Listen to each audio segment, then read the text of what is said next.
and welcome to Study English IELTS Preparation. I'm Margot Politis. One of the criteria used to assess your writing in the IELTS test is called grammatical range and accuracy. The examiners will look at the number of mistakes you make and also at the range of sentence types you use. What is the range of sentence types? There is a simple sentence, like this. Pollution is a problem. This example shows you the basic structure. A subject, pollution, a verb, is, and the object, a problem. A simple sentence can have more words than this. You can add adjectives. Pollution is a serious problem. Air pollution is a serious problem. And you can add information with a preposition like in. Air pollution is a serious problem in the city. Or from. Air pollution from cars is a serious problem in the city. So a simple sentence doesn't have to be short or simple. Most of the time, the thing that's simple about simple sentences is the idea they express. Listen to some typical simple sentences in this piece about an old theatre. It's a lovely theatre. It has excellent acoustics.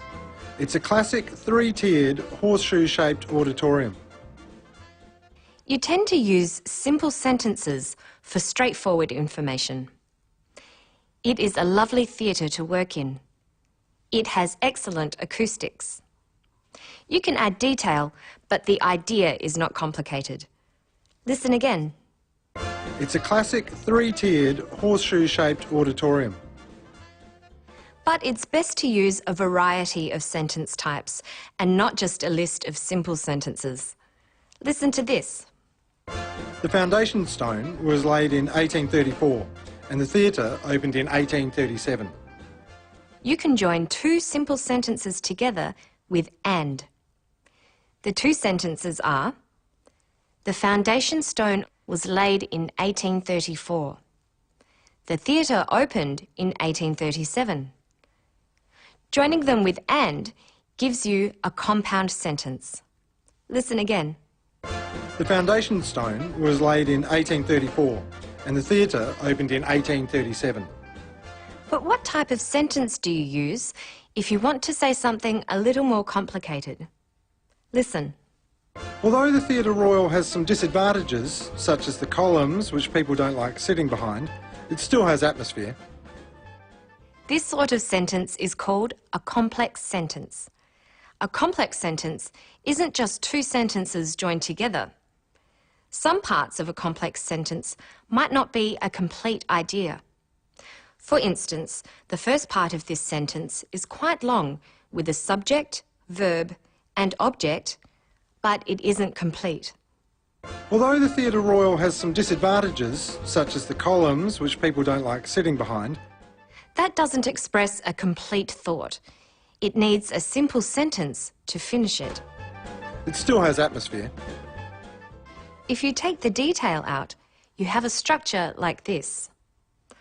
Although the theatre has disadvantages, it has atmosphere. Although the theatre has disadvantages is what is called a dependent clause. It depends on a simple sentence.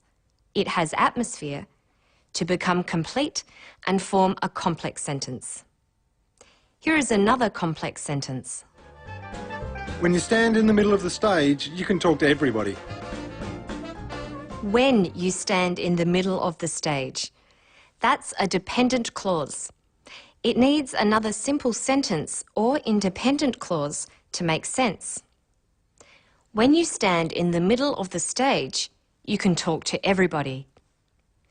You can even change the order of the clauses and say, you can talk to everybody when you stand in the middle of the stage. Apart from although and when, some of the words used to create dependent clauses like this are which, that, because, after, and where. Knowing how to use them is important. It's something you should practice. There is one other type of sentence, which is a combination of compound and complex sentences like this. When the theatre was first built, it was said to look like a two-storey house, and on the outside of the building you can see the stone windowsills.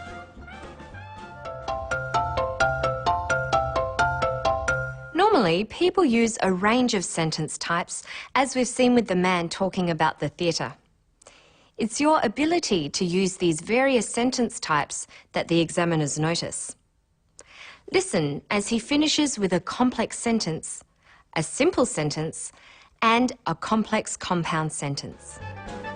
If I could sum up this theatre in a few words, I suppose I could call it an international theatre star. This is the oldest theatre in Australia. It's been operating for 159 years and, who knows, it might still be here in another 159 years. His first sentence was complex. Sentences with if are mostly complex because an if clause depends on another sentence to make sense. Listen. If I could sum up this theatre in a few words, I suppose I could call it an international theatre star. Remember that a simple sentence can consist of a subject, this, a verb, is, and an object, the oldest theatre in Australia. Listen. This is the oldest theatre in Australia. A compound sentence is two sentences joined by but, or, as here, and. It's been operating for 159 years and, who knows, it might still be here in another 159 years. There are two sentences here joined by and.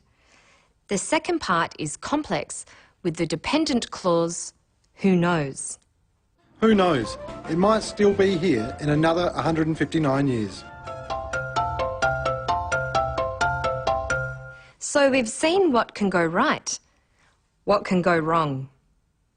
A simple sentence must have a verb. Is this a sentence? The house in the country. No, it looks like a sentence, but there is no verb. Let's add a verb. The house is in the country. That's a simple sentence. The main problem people have with compound sentences is a mistake called a run-on sentence. It's when two simple sentences are run together without using a conjunction, such as and or but. Look at this.